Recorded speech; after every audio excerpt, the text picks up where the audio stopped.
যে 9টি কারণে কোরবানি দেওয়ার পরেও কোরবানি কবুল হয় না। মানে আপনি লাখ টাকার গরু কিনে নিয়ে আসলেন, আপনি লক্ষ লক্ষ টাকা খরচ করলেন কোরবানির পেছনে, ইনভেস্ট করলেন, কিন্তু এই কারণগুলো, এই ভুলগুলোর কারণে কোরবানি কবুল হয় না। এটা কিন্তু আপনারা অনেকে জানেন না। 1 নাম্বার, একটু জেনে নেন, যেহেতু কোরবানির পশু এখনো কিনেন নাই, সামনে কিনতেছেন।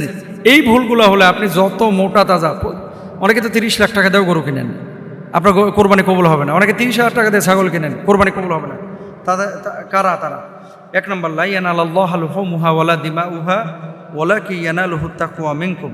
আল্লাহ রাব্বুল আলামিন কবুল করেন না, আল্লাহর কাছে পশুর গোশত পৌঁছায় না, রক্ত পৌঁছায় না, হাড্ডি পৌঁছায় না, পৌঁছায় হচ্ছে আপনার তাকওয়া। তাহলে 1 নম্বর, কোরবানির আসল বিষয় হচ্ছে আন্তরিকতা এবং আল্লাহ ভীতি। এটা যদি না থাকে আপনার কোরবানি কবুল হবে না।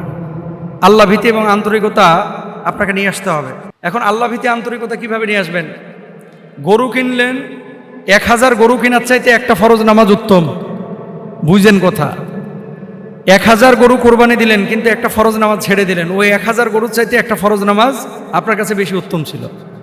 অনেক মানুষ আছে হাটে, যারা গরু বেচতেছে, যারা গরু কিনতেছে, নামাজ পড়ে না। তাহলে খুলুসিয়ত এটা আপনার ভিতরে থাকা লাগবে, নাম্বার 1। নাম্বার 2, ইন্নামাল আমালু বিন্নিয়াত। গরু যত বড়ই হোক, কোরবানি করতে হবে একমাত্র আল্লাহ সুবহানাহু ওয়া তাআলার জন্য, কোনো মানুষকে দেখানোর জন্য কোরবানি করা যাবে না। 2 নম্বর। 3 নম্বর, হারাম টাকায় কোরবানি করা। ইন্নাল্লাহা তাইয়্যিবুন লা ইয়াকবালু ইল্লা তাইয়্যিব। আল্লাহ নিজে পবিত্র, তিনি পবিত্র জিনিস ছাড়া কবুল করেন না। আপনি হারাম টাকার কোরবানি করবেন, সুদের টাকায় কোরবানি করবেন, ঘুষের টাকায় কোরবানি করবেন, আরেকজনের হক মারা টাকায় কোরবানি করবেন, এই কোরবানি কিন্তু আল্লাহ তাআলা কবুল করবেন না। Be careful. এই জন্য এমনভাবে কোরবানি করতে হবে যেটা একবারে হক হালাল পয়সা, যেখানে কোনো ভেজাল নাই, এরকম পবিত্র পয়সা দিয়ে কোরবানি করবেন। 4 নম্বর, নামাজ না পড়ে কোরবানি করা। আল আহদুল্লাযী বাইনানা ওয়া বাইনাহুমুস সালাতু ফামান তারাকাহা ফাকাদ কাফার। আমাদের এবং বেঈমানদের মধ্যে পার্থক্যই হচ্ছে নামাজ। যে নামাজ ত্যাগ করলো সে যেন কাফের, বেঈমান হয়ে গেল। এখন আপনার কোরবানি দেওয়া হচ্ছে ওয়াজিব, কারো কারো মতো সুন্নাহ। ওয়াজিবের জন্য আপনি 1 বছর টাকা গোছাইলেন। অনেক এই গ্রামে দেখবেন চাচিরা, খালারা ছাগল পালে। কেন? হুজুর কোরবানি দিতে হবে তো, এই জন্য ছাগলটা পালতেছি। তা আপনি 1 বছর ধরে কোরবানির প্রিপারেশন নিচ্ছেন, অনেকে টাকা জমাচ্ছেন, অথচ এই মানুষটা নামাজ পড়ে না। তাহলে কিভাবে আপনার কোরবানিটা কবুল হবে ভাই বলেন? কিভাবে আল্লাহর কাছে পৌঁছাবে? এই জন্য নামাজও ঠিক রাখতে হবে, কোরবানি করতে হবে, তাহলে আল্লাহ তাআলা কোরবানি কবুল করবেন ইনশাআল্লাহ। আর কিছু কিছু মুহাদ্দিস বলতেছেন যে নামাজ পড়ানোর অর্থ ইমানই নাই, ও কোরবানি দিলেই কি না দিলেই কি। মানে দেখছেন, মানে ইম্পর্টেন্সে কি পরিমাণ এটা। 5 নম্বর, আল আওরাউল বাইয়িনু আওরুহা ওয়াল মারিদাতুল বাইয়িনু মারদুহা ওয়াল আরজাউল বাইয়িনু যালউহা। স্পষ্ট কানা, স্পষ্ট ল্যাংড়া, স্পষ্ট খোড়া, অত্যন্ত দুর্বল পশু, এগুলো দিয়ে কোরবানি হয় না। এগুলো দিয়ে কোনো কোরবানি হয় না। অনেকে দেখেন না, টাকের, যে টাকে গরু নিয়ে আসছে, ছেঁচা মানে ঘেঁষা খাইতে খাইতে পিঠে চামড়া উঠে যায় এবং রক্ত বাইর হয়, এই ধরনের গরু কিনবেন না। ব্যাপারীরা বুঝুক ঠেলা, এই ধরনের গরু কিনবেন না, কারণ এগুলো ওদের কামকেয়ালি। ট্রাকে গরু উঠাইতে পারবে ধরেন 20টা, ও উঠায় 40টা। যখন গরু ছাগল উঠায় ট্রাকে, এরা মনে করে এগুলো তুলার তৈরি, এদের হাড়গোশ নাই। এই সমস্ত বদমাইশগুলো এই কাজগুলো করে। ভাই, ওরা তো একটা রূহ, নবীজি এই ধরনের প্রাণীকে কষ্ট দিতে না করেছেন। 6 নম্বর, মান দাবাহা ক্বাবলা সালাতি ফা ইন্নামা দাবাহা লিনাফসি। যে ঈদের নামাজের আগে জবাই করলো, হ্যাঁ গোশত খাওয়ার লাগে জবাই করলো, এটা কোরবানির গোশত না, কোরবানির পশু না। মানে ঈদের নামাজের আগে আপনি জবাই করে দিয়েছেন, আপনার কোরবানি হবে না। 7 নম্বর, ওয়ালা তাকুলু মিম্মা লাম ইযকার ইসমুল্লাহ। আল্লাহর নাম ছাড়া যদি আপনি কোরবানি করেন, আপনার কোরবানি হবে না। এরপর হচ্ছে 8 নম্বর, পশুর প্রতি নিষ্ঠুর আচরণ। ইন্নাল্লাহ কাতাবাল ইহসান আলা কুল্লি শাই। আল্লাহ সব কিছুর উপর উত্তম আচরণ ফরজ করেছেন। কোরবানির গোশত নিয়ে অহংকার করবেন না, যা আমার গরুর এত হয়েছে, তোমার গরুর এটা হইল, তাহলে কিন্তু আপনার কোরবানি কবুল হবে না। কোরবানির উদ্দেশ্য ভুলে যাওয়া, কি কারণে আপনি কোরবানি দিচ্ছেন, এই মাকসাদ থেকে আপনি দূরে সরে গেছেন, কোরবানি কবুল হওয়ার সম্ভাবনা খুবই মানে ক্ষীণ।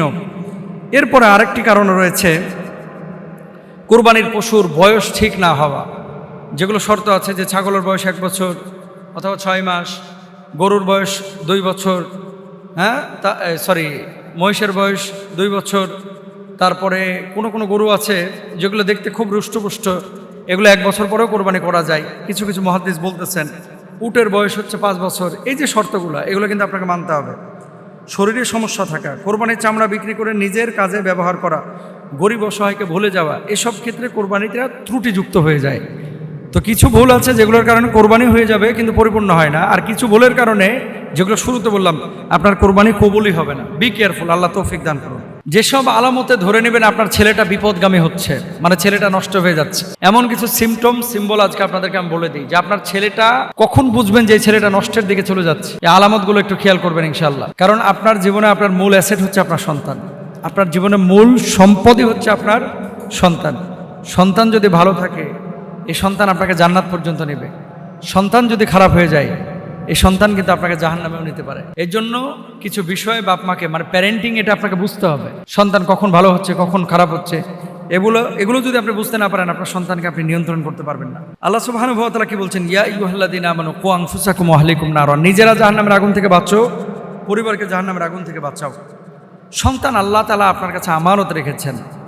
এখন এই আয়াত প্রমাণ করে সন্তানের দ্বীনি শিক্ষা এবং চরিত্র গঠন, এটা মূলত মা বাপের দায়িত্ব। এক নাম্বার, যদি চরিত্র গঠন এবং দ্বীন সন্তানকে আপনি না শিখাইতে পারেন, তাহলে এই সন্তান কখনো আপনার কল্যাণকামী বা দিনদার সন্তান হবে না। এক নাম্বার। দুই নাম্বার, নামাজ থেকে দূরে চলে যাওয়া। ফাখলাফা মিন বাদিহিম খলফুন আদাউস সালাত ওয়াত্তাবাউশ শাহওয়াত, তাদের পরে এমন এক জাতি এলো যারা নামাজ নষ্ট করলো এবং প্রবৃত্তির অনুসরণ করলো। এমন এক জাতি আসলো, এটা সম্পূর্ণরূপে হারাম। আপনি আপনার সন্তানকে দেখতে পাচ্ছেন যে ছেলেটা নামাজ পড়ে না, ছেলেটা দিন মানতেছে না, ছেলেটা দিন ফলো করতেছে না, এই ধরনের কোনো ছেলের আপনি যদি অ্যাটিটিউড দেখেন, তাহলে জানবেন যে ছেলেটা বিপদগামী হতে বেশি সময় লাগবে না, ছেলেটা বিপথে চলে যাচ্ছে।